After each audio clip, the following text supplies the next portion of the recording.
So I'd like to now call on Dr. William Elliott, Edward J. and Louise E. Mellen, Chair and Professor of Finance, to introduce our guest speaker today. Please join me in welcoming Dr. William Elliott.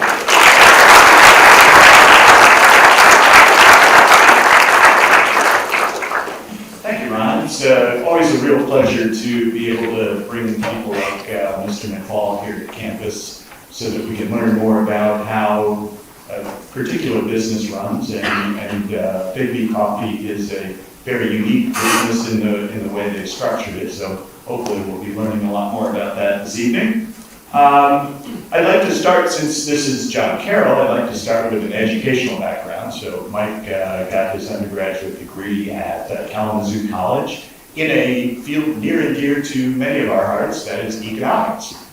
So after graduation, though, he went on to work as a barista, which is a humble beginnings. And there was a fateful day, a year or so into his career as a barista, where he walked along the campus in Michigan, talking with one of the owners of that store. And after 4 hours and a handshake, Big B Coffee was born. Mike is not, he doesn't have an MBA, he's not a workaholic, he's not your traditional entrepreneur in that regard. What he does do, though, is that he's built his career by working with people, working with relationships, following a personal philosophy, using pragmatic solutions to forge, his pathway for the coffee company. Mike is serving as co-founder and co-CEO, but he served at every role throughout the organization in his time with Big B. In addition to that, he's a serial author. He's got a couple of books already out, Grind and Grow, and the third book is in the works, soon to be out there, I believe. I haven't asked him about that. Soon's a question. Soon, okay. Sometime in the next year. Yeah. So he's also a public speaker and spends some time teaching at University of Michigan in their Entrepreneurship Center. And so without any further ado, let's give a warm welcome to Mr. Mike McFall.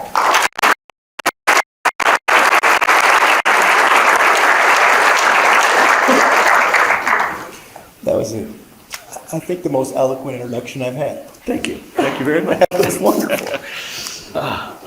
I appreciate that. Well, we're going to, after that, I'm going to start off with one of the simpler questions. What makes your work meaningful to you? Well, to me, business, work, whatever you opt into, what is most important to you and your success in whatever endeavor you choose are the personal relationships that you create and the relationships you have in your work. And those are what make my work meaningful. And so it is, I was with a group. We are a franchise company, so we have independent stores, all owned by individuals. And this week I had the pleasure of hosting a group. We have created what are called forums in our organization. So we'll bring 6, 8, 10 franchise owners together into a forum, and we run them through, when we first form them, we'll run them through 2 days of programming. And it's like outdoor leadership ropes courses, all this stuff that's super cool and fun. And then we do a day of more traditional kind of leadership development and a lot of bonding stuff for them, because the point is we're going to pull out, they're going to continue on as a group in supporting each other, both personally and professionally. So I go through that story because we formed our first group 10 years ago this month. And Tuesday night of this week, I hosted a reunion for that group. And we came in the evening. There wasn't going to be any programming. It was a party. It's really what it was. We had a meeting the next day. But the amount of love in that room for each other, the experiences they had, the stories that they could tell about each other, the ways that they supported each other over the last decade, it was extraordinary. And so a very meaningful moment for me was being able to be in that room or with them in that experience, knowing that I helped create that for them. And these people are truly best friends. Yeah. And so that is what makes work meaningful.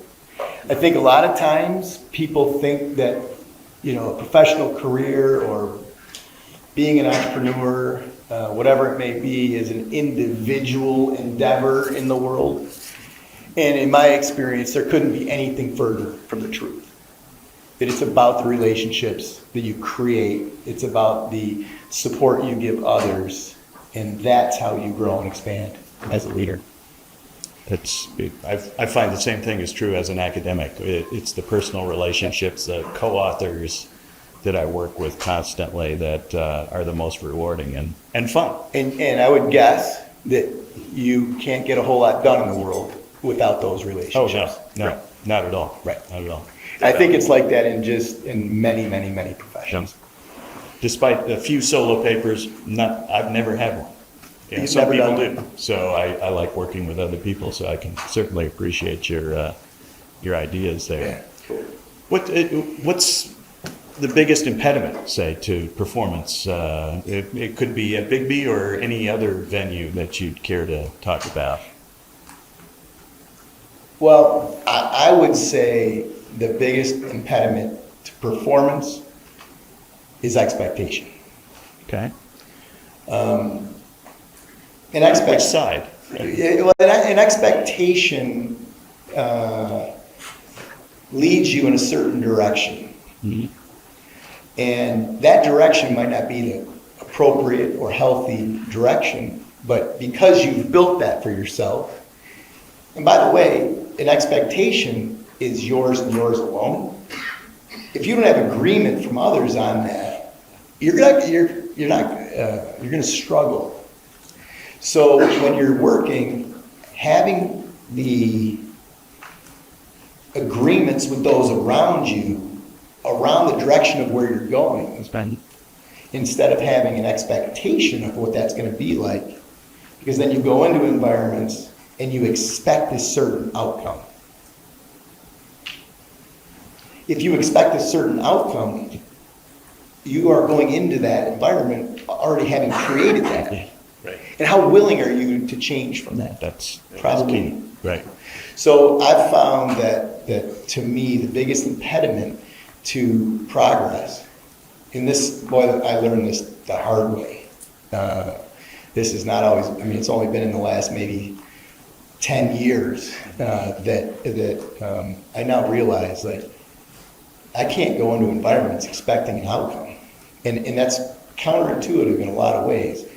I have to go into the environment understanding what it is that we're trying to get done, and then we come together and figure out collaboration. Yeah. So how do you mirror that to, say, the other party that you're meeting with, in terms of they probably walk in, as you mentioned, they walk in the door with some expectations too. Sure. So how do you negotiate that first introductory event? Is it any tricks or tips that you have on? Well, I did it today earlier with the faculty. The first words out of my mouth are, "What's our intention here?" Right. What are we trying to do in this next hour where we're going to be together? What's our intention? And understanding what someone else's intention is critical. I've got my intention, of course. They have their intention, but if you don't verbalize them. Just have a brief negotiation right up front. And an understanding Figure it out. of what Mutual people's understanding. intentions are. Yeah. I agree. Thank you. So, listening to a few of your podcasts and reading some of the pieces about you, and you mentioned this thing called the CEO, that you call the CEO disease. Really interested in that. We have a lot of and one of my other questions is we have a lot of solo CEOs, and you are both co-founder and co-CEO. But let's first start with the CEO disease. What is that, and are there any? Is there hope for the patient? I guess is what I would say. So that was born from QSR magazine. It's a quick service restaurant magazine. It's a leading periodical for fast food industry. And they interviewed me, and they did this thing, this article, I don't know how often, but in some interval they did this article. It was meant to be a CEO to CEO piece. And, I don't exactly know why it hit me, when it hit me then, or why it hit me then, but the final question is if you had advice for every CEO in America, what would it be? And my answer just came out. You know when that happens? And you're like, ooh. Where do I go from here? So they asked the question, if you had any piece of advice for every CEO in America, what would it be? And I said, shut up.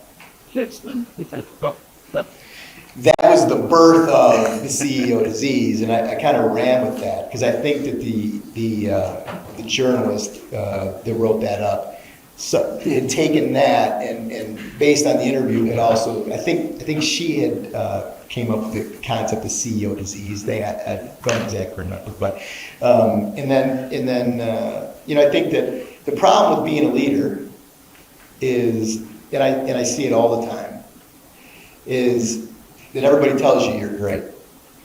Everybody tells you your ideas are the best. Everybody laughs at your jokes harder than everybody else. And that you get a complex. And that complex is that you're smart, and maybe that you're smarter than everybody else. And I guarantee there are very few, I'm saying that very strongly. My opinion is that there are very few CEOs that if you gave them truth serum and asked them whether they go into a room and they think they're the smartest person in that room, I think most of them think they aren't. And that's a huge problem. Yeah, absolutely. I mean, you want your people around you to be smarter, right? I mean, there isn't... No, you hire them. You hire people to be smarter than you, and they're disciplined for sure. So that was kind of the birth of the CEO disease thing. And I work hard to battle that myself. I find myself in meetings, and I'll be expounding on something. It's like, man, who are you? I catch myself like, what are you pontificating on here? So that was where the CEO disease came from, and I ran with that for a while. You obviously picked it up. I did some posts about it, social media. I wrote some articles myself about it, and then I realized like that's a really negative sort of vantage point on the world, and I kind of shut that whole thing down because that's not. I didn't want to be the person who invented the CEO disease, So I kind of veered off from that. Well, it certainly is. I mean, I see that happening in various leadership roles where if you don't really ask the right questions, you're going to get the wrong answers back, and it maybe prevents some organizations from growing and being as good as they could possibly be. I write about this guy by the name of Kevin Carroll in my second book, and it's not only controlling yourself as a leader, it's also controlling those in the room who are taking up too much space and not allowing other people the opportunity to present what's going on for them. Absolutely. And there's these people called introverts, and the introvert is often the person who's thinking through stuff.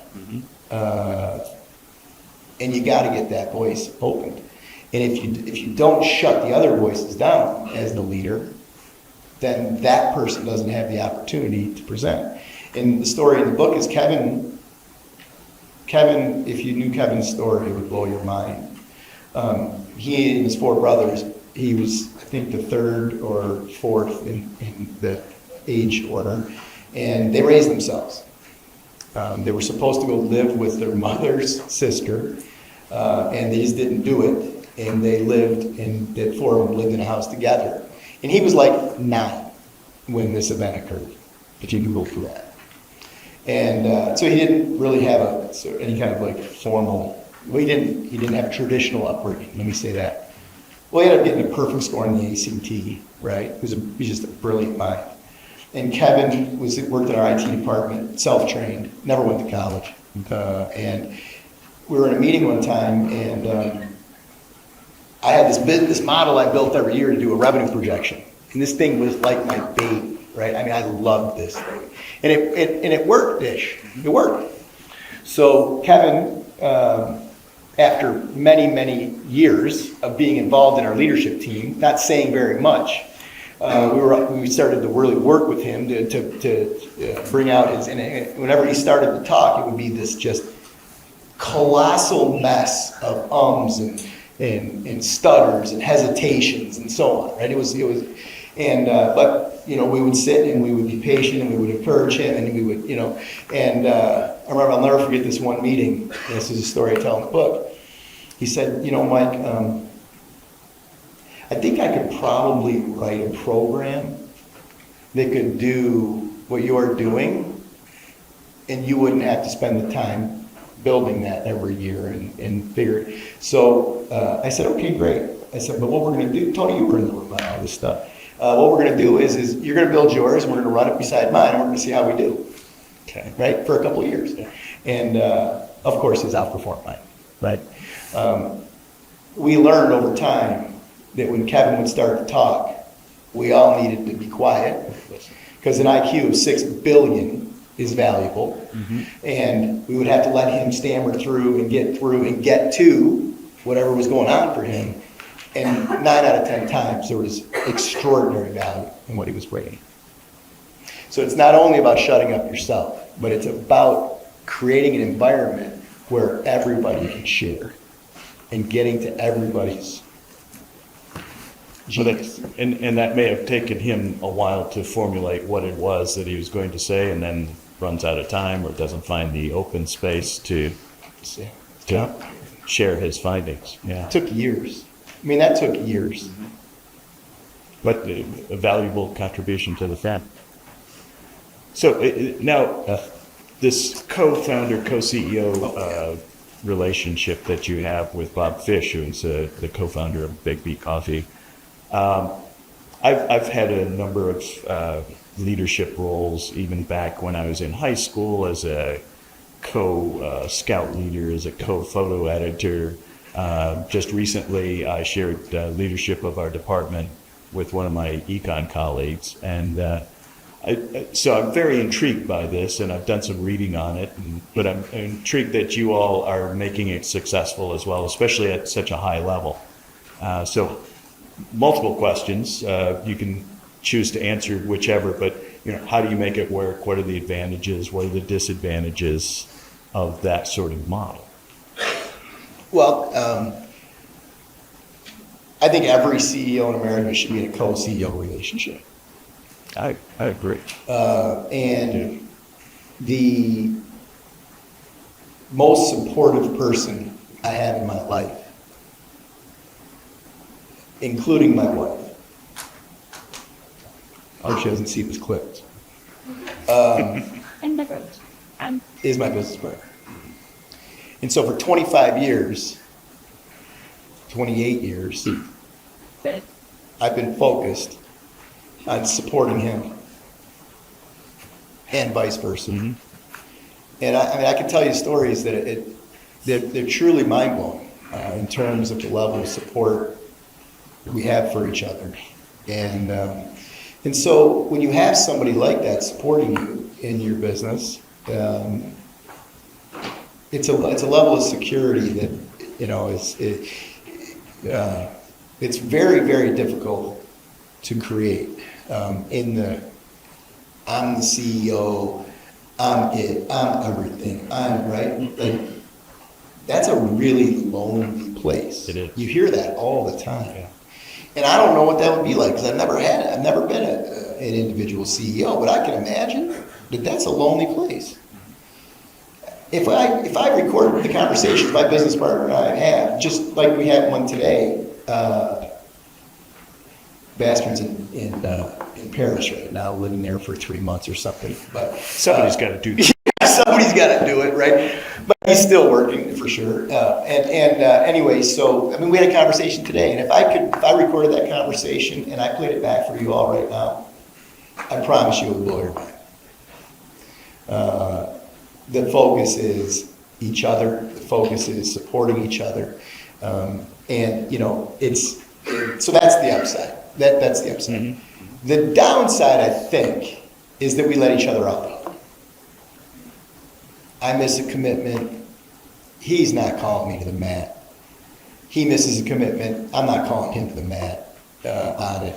Why? Because I don't want him calling me to the mat, so I don't call him to the mat, right? So there's some dynamic there from a performance level standpoint. That being said, though, like I don't ever want to let him down either. Yeah. Right. So I work hard to, but we did this.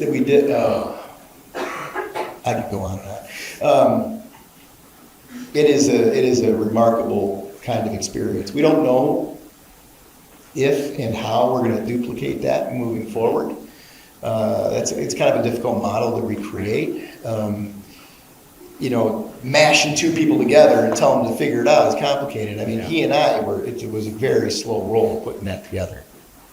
Well, you have somebody to bounce ideas off of that isn't going to give you the yes answer every time. Oh, no.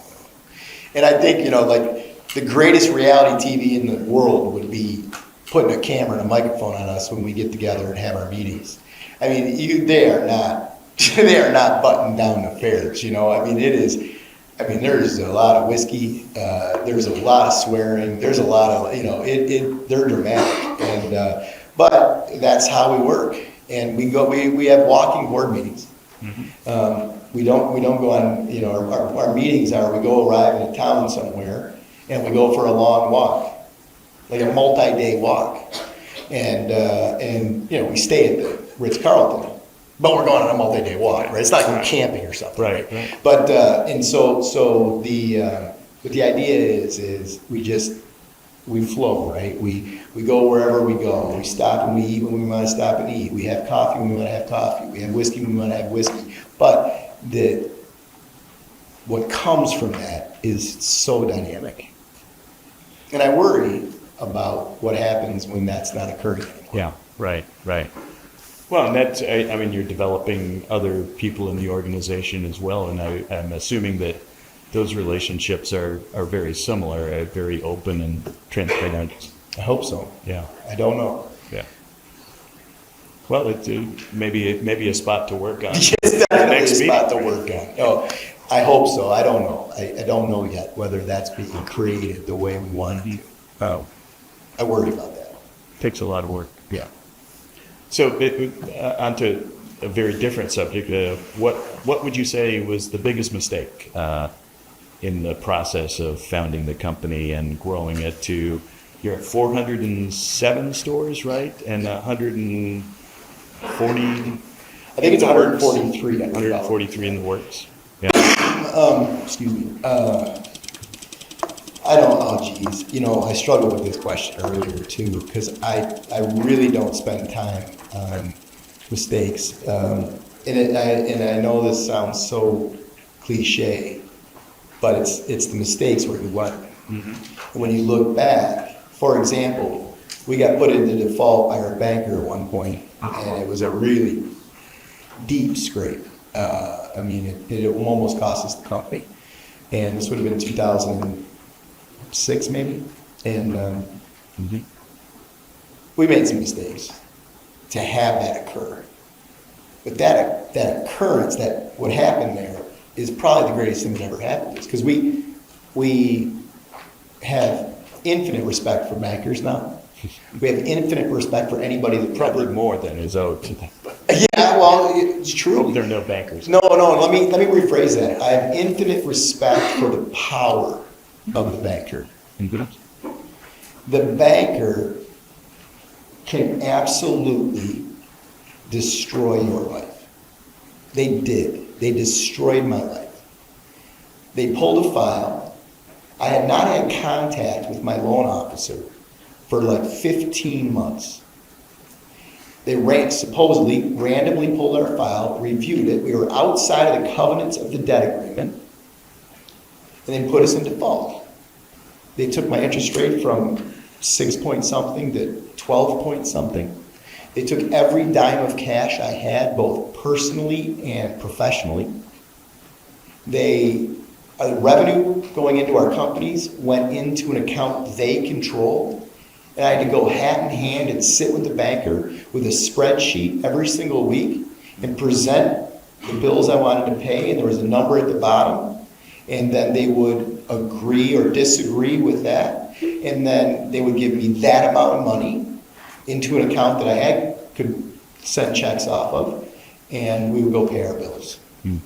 And I remember there was a moment when we were sitting in a conference room, and I went hand in hand. Oh, by the way, when you get put in default, you're no longer dealing with your relationship anymore, because they put you in with somebody called a workout specialist. What a workout specialist does is, the workout specialist is there to liquidate.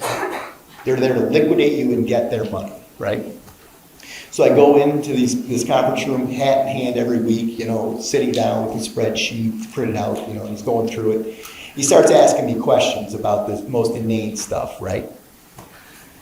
I used to wear my keys on my belt, like every great restaurateur, and I'm not proud of this. Actually, I am proud of it, and that's not I'm lying. I'm proud of it. At one point, I stood up, I grabbed my keys, I whipped them at his head, and I walked out of the room. I said, "It's yours, baby. It's yours. I'm done." Wow.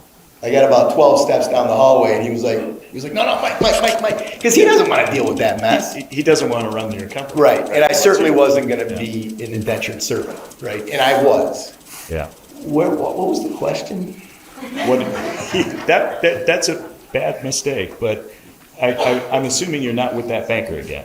No, we moved on from that banker for sure. Yes. But okay, so that's what it was. So then I look at that though, and I now have profound respect, essentially, for money and those that control it, because they are extraordinarily powerful. And if you don't respect that, you're gonna get yourself in trouble. And so we have a little bit of debt now. We don't have much. We've worked very, very hard to not have to be in a position where we have debt and we have to be beholden. So I look back at that experience. It's like, well, that experience created who we are today, and that makes we're so much better as a company today than we were then because of that experience. So it was a big mistake, that whole default situation and so on, but at the end of the day, it was one of the most formative things that ever happened to us. And maybe that helps to explain why, in my research, I found about 25% of companies, no matter what they are, public, private, don't have any long-term debt on their books. And there may be a number of folks who have run through that same horrible experience. Yeah. And said, no, thank you, no more debt. Thank you. No, yeah, that's great, but you are beholden, and you should be. It's a lot of responsibility to borrow money from somebody. Well, so I'm also wondering about, we talked a little bit in the earlier sessions about the franchise as a model. Oh, yeah. And many of the companies that we bring here in the Mellen Executive Speaker Series are publicly traded corporations, and they raise capital through debt and equity issuances. Bigby is a very different model, and maybe if you just briefly describe how things started originally, and then how you transitioned to where you are right now. Yeah, so we started with one coffee shop. We built a second one, and we decided to go into the world, and we were going to raise money and build stores. Traditional, right? So we went out into the world, and we tried to raise money, and everybody said no. And so we couldn't grow at that point. And so the phone was ringing, though, and we had people calling. And when I say, we were probably getting like maybe a phone call a week. And back then it was phone call. They were asking, where's the franchise based out of? Do you franchise? Could we talk about buying a franchise for city XYZ? And so it was, we were young, we wanted to grow, and we didn't know really much about franchising, but it's like, well, we probably should consider this business model. And then we were very fortunate to have Mary Ellen Sheets, founder of Two Men in a Truck, in our town. That's where Two Men in a Truck is based. And so we went and met with her, and she started just telling us all about franchising, and she loved franchising as a business model. She still does. It's a certain kind of mentality that probably would think franchising is cool. But we kind of just got in lockstep with her around franchising. We hired her attorney. He's still our attorney today. We're begging him not to retire. We hired her accounting firm. And then we just started to spend time with her and learn as much as we could. And I owe her so much, like that. The fact that she took that amount of time and sat with us and explained it all to us, that's just amazing. That is great. Yeah.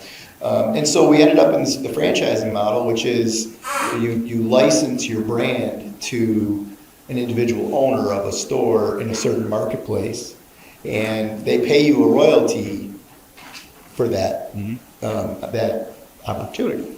And I talked earlier about how, to me, people think of franchising in a certain way. And I think traditionally people think of franchising as you get a brand, you get a product, in our case you get a menu, and then third, you get a system. And then you take that and you go and you build your business, and you get some support from the home office or whatever, and away you go. I think that leaves out the most important and most critical part of the franchise business model. What's that? Well, I'll just tell the story. A friend of mine got involved with another franchise called Home Investors, and they flip houses. That's the business they're in. And I don't know, maybe 5 years in, he was doing pretty well. I don't think he was perfectly happy with the performance of the business, but he was doing pretty well. And I was with him one night, and we were talking, and he said he wasn't going to their annual convention.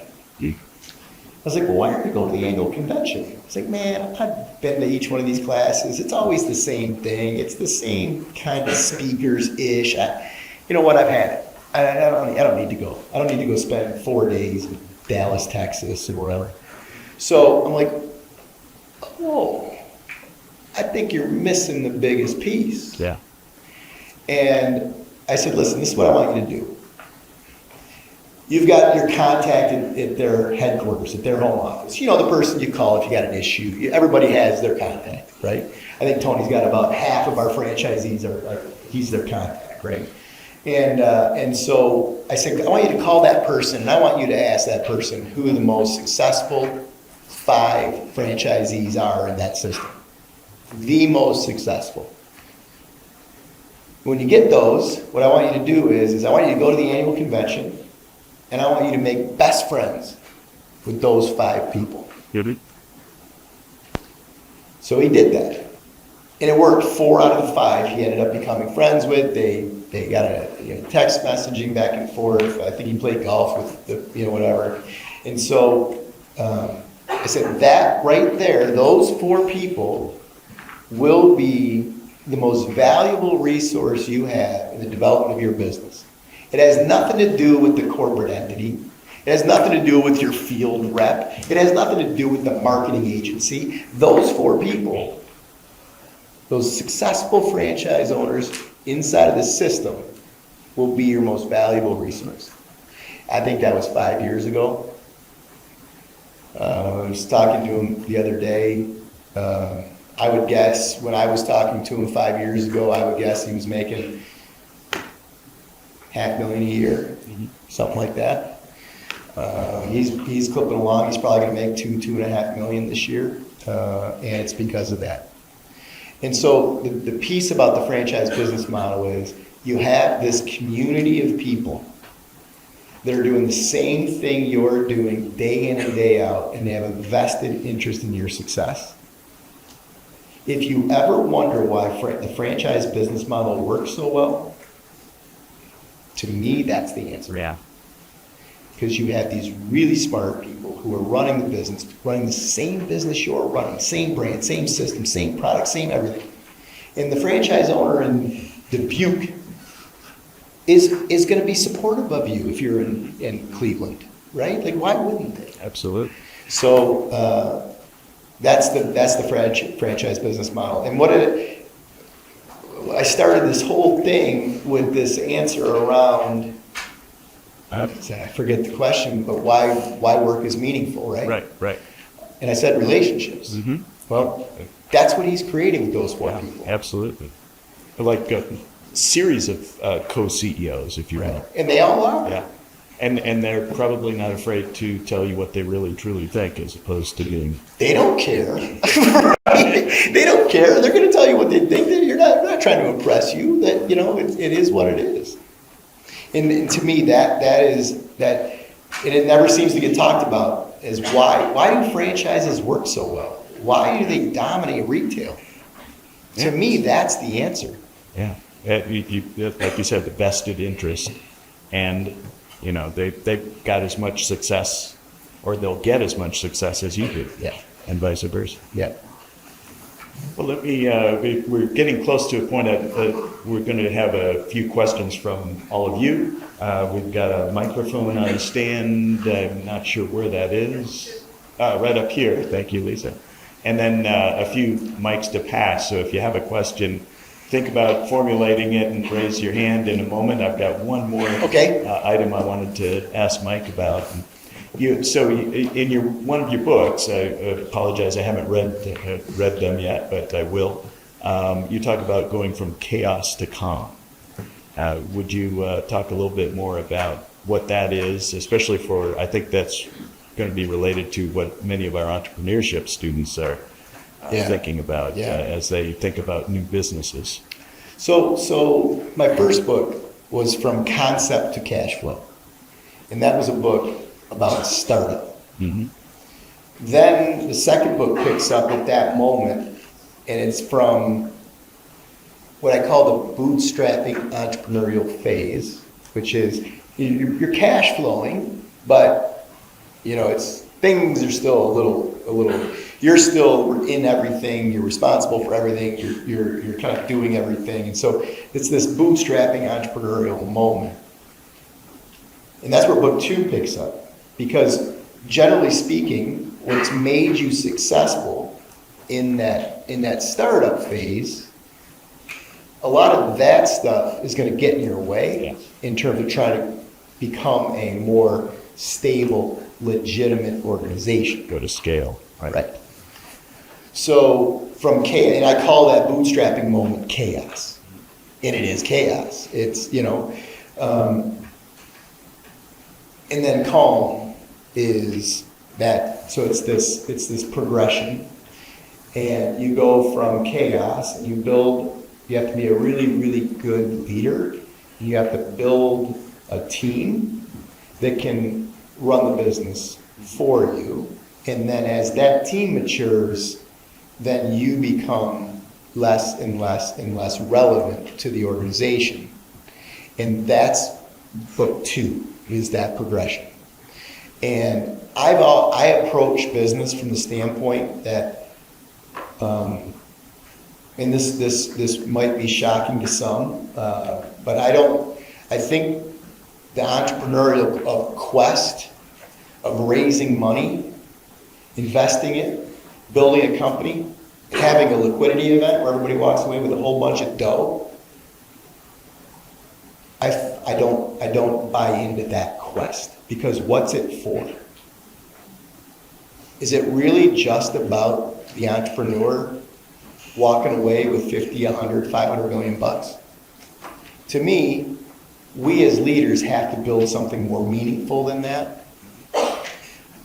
And I think that model, the private equity model, where private equity comes in, they bring professional, quote, professional leadership. They grow you into a business of scale, and then, you know, they go through rounds of that, right? And then they maybe do an IPO, and everybody walks away happy and satisfied.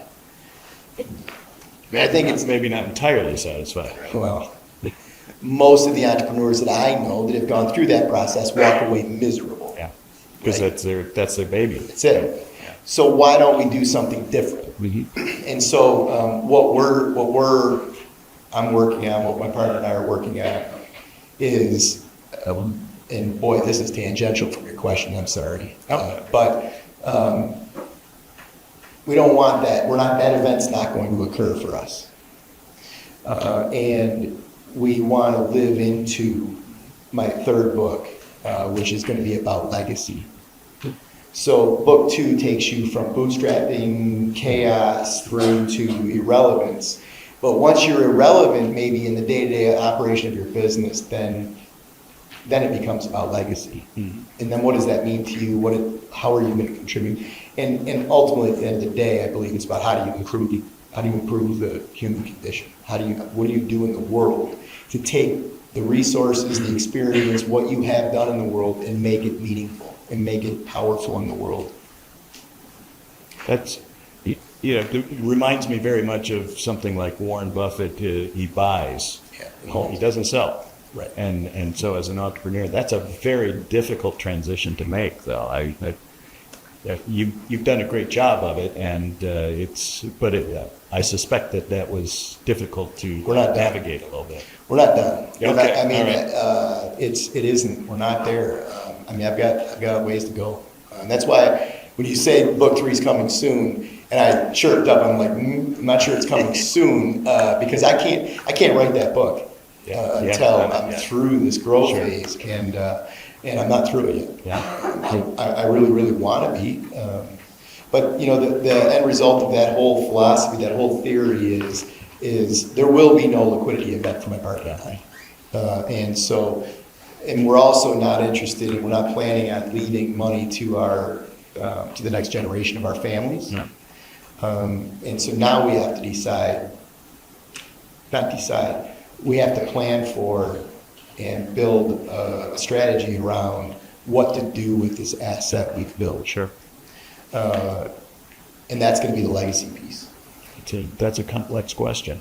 Oh. Maybe even changing forms of ownership and things of that nature. Correct. And I'll tell you, my professional advisors, I don't think they believe me. Right? Yeah. I don't think they believe me. And that's awkward.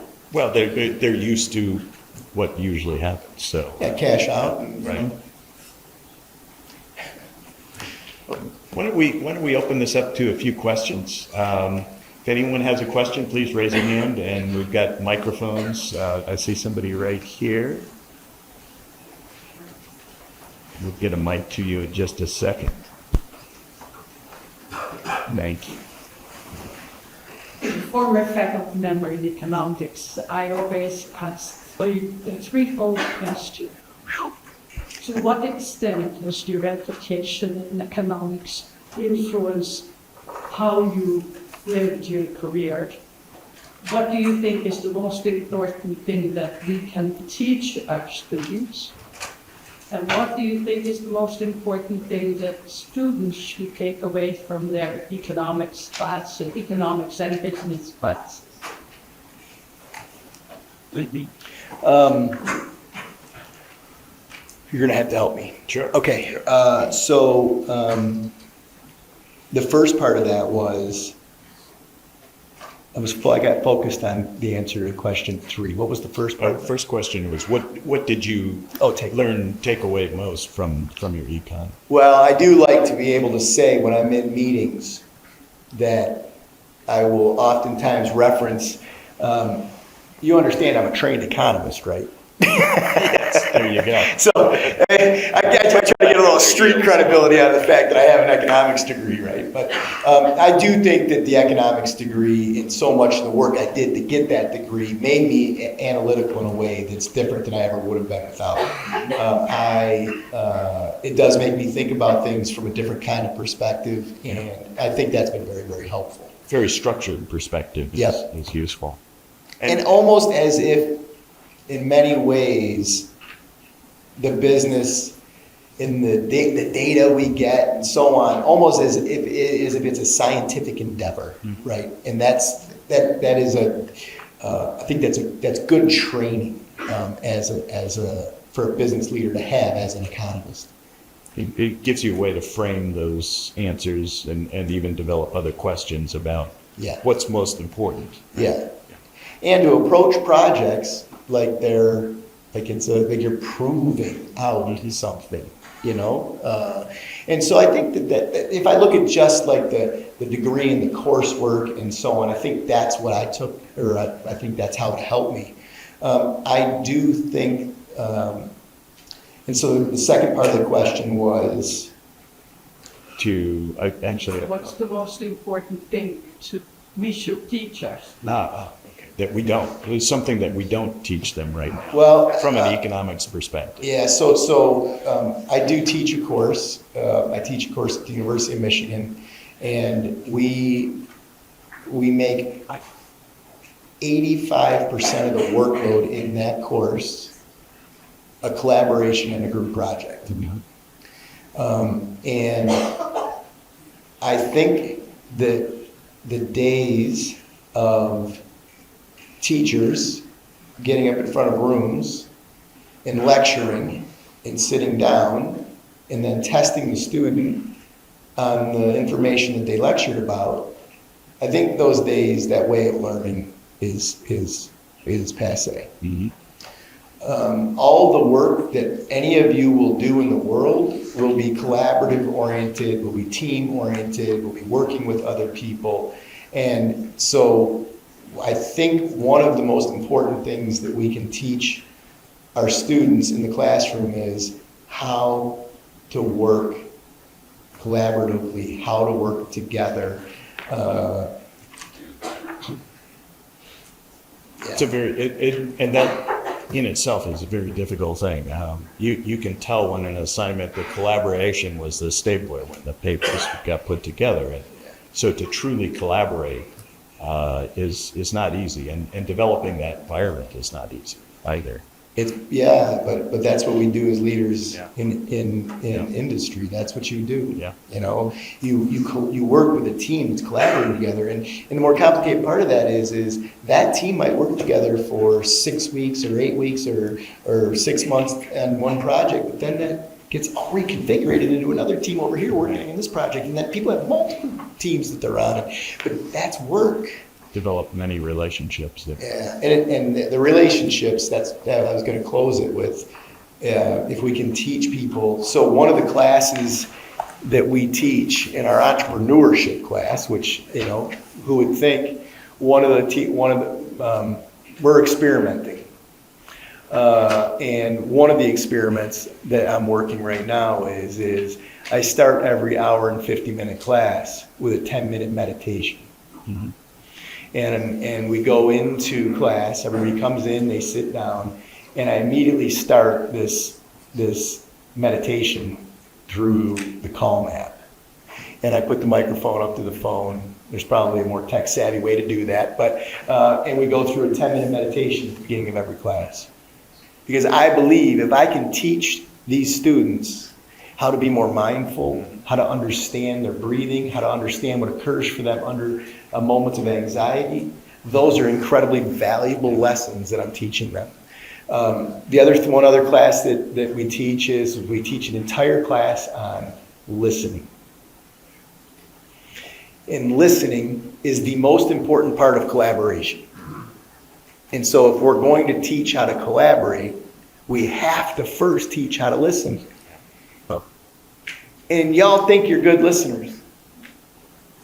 You're not. You're just not. Nobody is. And when you can finally stop thinking, responding as someone's talking to you, and actually truly listen to what they're saying and ask them follow-up questions around what it is that they're actually, because also people are terrible presenters. And so to get to what they're actually trying to bring you takes an incredible amount of energy. So that's what we're up to. I'm looking forward to my course evaluations on this meditation thing. I have no idea. The students are going to let me know, right? For sure. And we'll see. I'm fascinated and interested to see what a group of 65 college students think about starting a class with a 10-minute meditation every day. It seems interesting because, we're so addicted to the screens, and getting out of that screen and just having a peaceful 10 minutes is probably mind-blowing. Yeah, I think so. I think it is. Myself included. I think it's impactful. Yeah. But I know for me, when I'm in the world, there are so many moments when I just have to create a different experience for myself in that moment. And if I can figure out how to do that, if I can figure out how to create this different experience in that moment, 10 out of 10 times, it's a better experience for me and for whoever I'm interacting with. Breaks that pathway that it seems inevitable and isn't always the right outcome. Thank you for that question. Yeah, thank you. Are there other questions? We've got a couple of people down front here.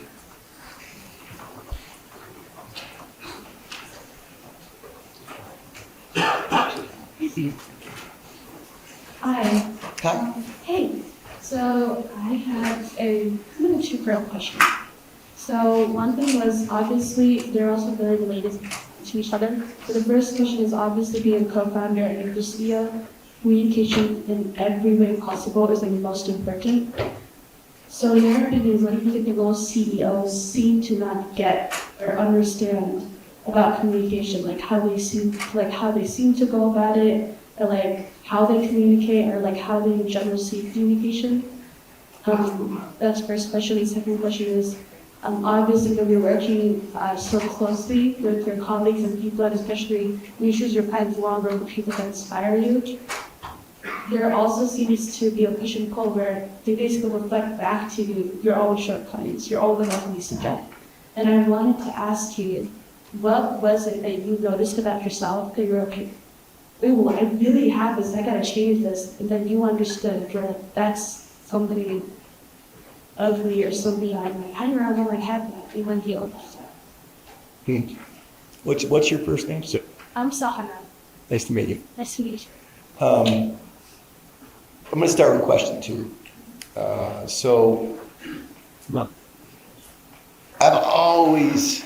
You have a perception of who you are. And self-awareness 101 is this concept of being able to take what's coming at you, bring it in, filter and understand it in a way that it doesn't impact how you respond. Okay, it's sort of like self-awareness 1.0. Pretty simple stuff, actually, right? Not that complicated. Self-awareness 2.0, in my opinion, is understanding how I'm impacting you right now. So how am I impacting the person I'm with? And if I can get to a point where I actually understand how I'm impacting other people, and by the way, you think you know. Okay, you think you know how you're impacting other people. And Alyssa and I work together now for 6 months. I think I know how I impact Alyssa. I guarantee you, my perception of how I impact her is not how she perceives me. So at the end of the day, I got feedback. It was twofold. One, the 2 biggest pieces of feedback I've gotten in the last couple of years One, somebody I work with who I cherish, told me that I was arrogant. And that I've always prided myself on my humility, you know, I'm a humble person. I wasn't presenting as humble at all. And when he brought me that, it hit me like a ton of bricks, right? Because, that was core to my personality, core to who I am, is I always believed I was humble and humility was a big thing. I wasn't presenting that way. And he said, when people walk away from you, Mike, they think you think you're everything, okay? So, but I'll go into that story because I asked him for feedback. It was JD. I asked him for that feedback. I encouraged him to give me that feedback. I needed that feedback, and he brought it to me. And had I not asked, I would have never known. Do you think Jeremy, guy who I've signed his paycheck for 21 years, you think Jeremy's going to walk up to me and be like, hey, Mike, I want to let you know, people kind of think you're arrogant, right? No, but I worked hard to try to create a space where Jeremy can bring that to me, right? Yeah. So that's an example. Another one was in moments of stress, I get incredibly controlling. And now we've learned inside of my team that when I go into that behavior, it's like, okay, Mike, but let's talk about what you're scared of. Because the controlling behavior, there's always some fear underlying that controlling behavior. And so then we get into, and generally speaking, if we can get into that moment and I don't act like a jerk, we're going to probably uncover something with my 30 years of experience that's probably valid that we should take a look at. But when I bring it in this controlling way, everybody's like, wow, and it doesn't go anywhere.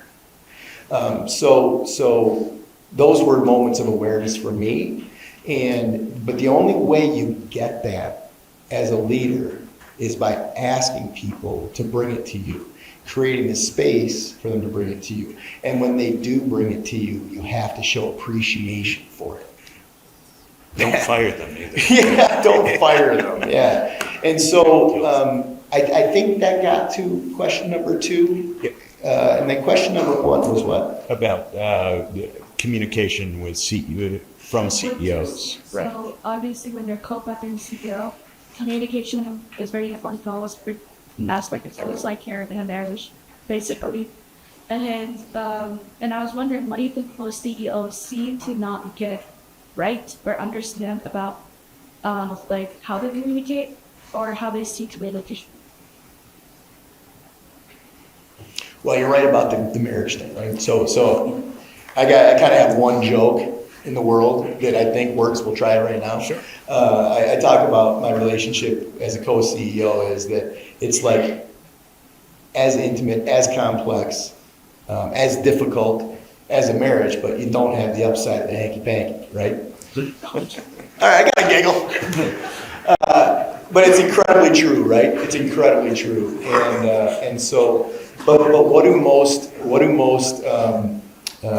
CEOs get wrong about communication? Well,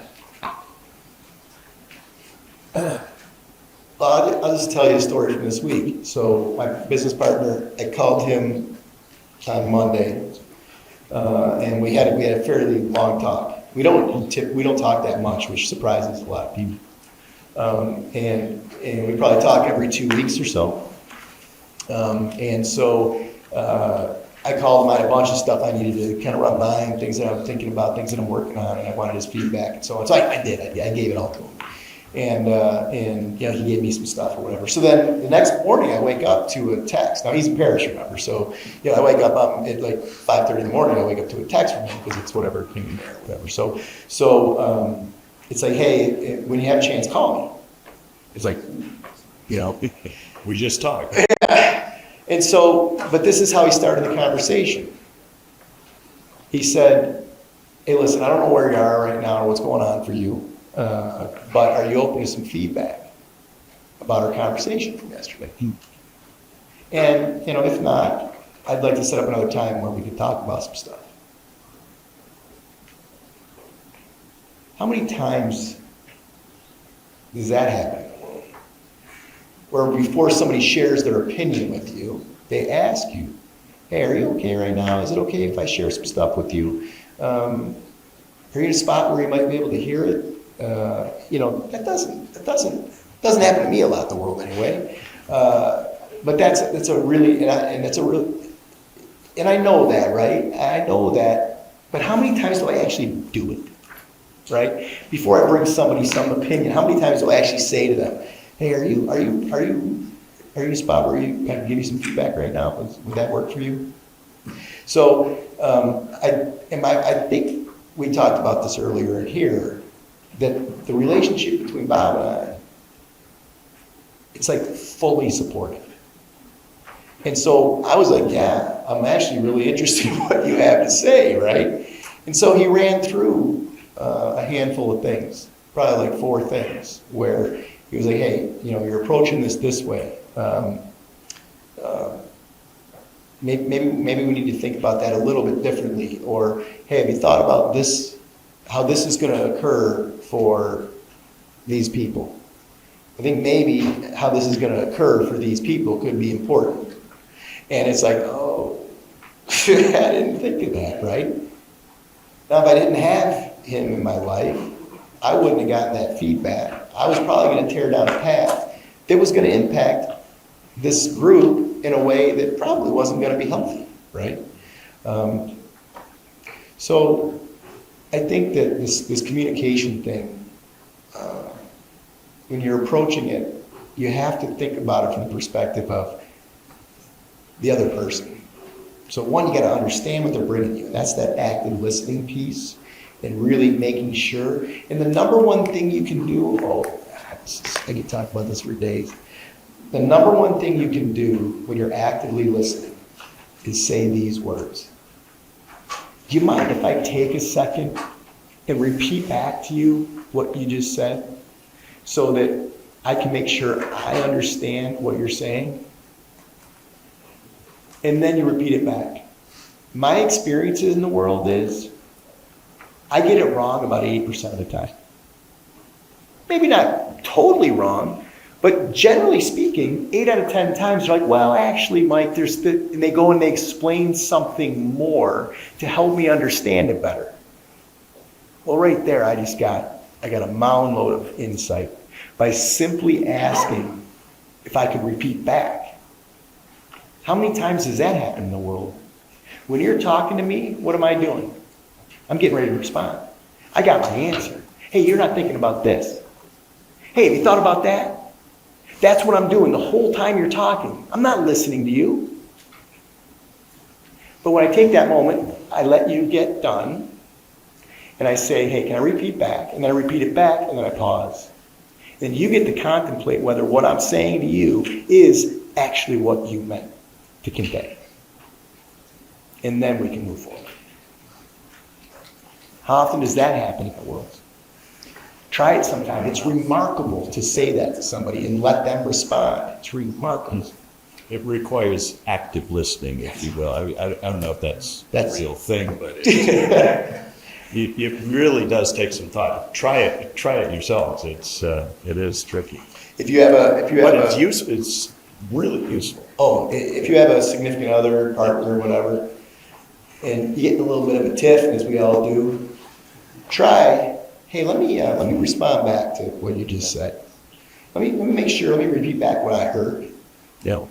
I promise you, in an instant, that the dynamic will shift, and he or she will feel cared for, because they feel like you actually want to understand what they're saying.